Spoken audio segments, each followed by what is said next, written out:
kantang aking kakantahin ngayon ay patungkol sa nangyayari sa ating kapaligiran. Glory to God.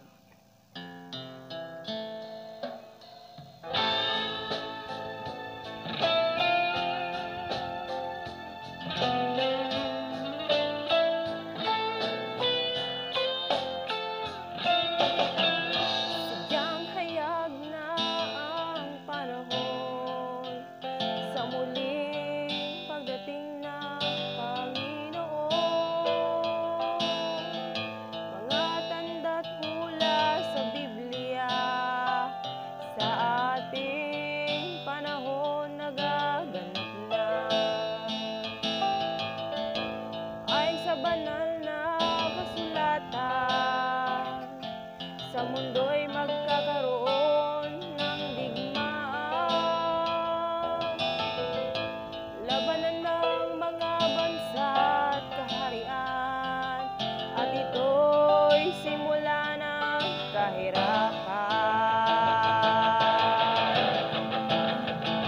Ito'y mga bagay na dapat nating malaman, na ang Diyos ay hindi mapagpaliban. Kung bakit sa ating panahon ang salita'y pinangangaral upang iyong makamtan ang kaligtasan.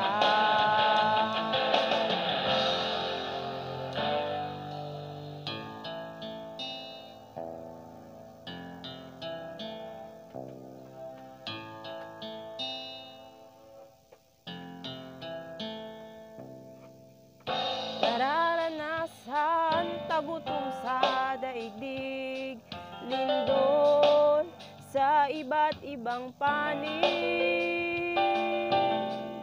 Ang panahon ay magiging mapanganib, at ang pag-ibig sa Diyos ay lalamig. Mga bulaang propeta'y magsisilitaw, at marami ang kanilang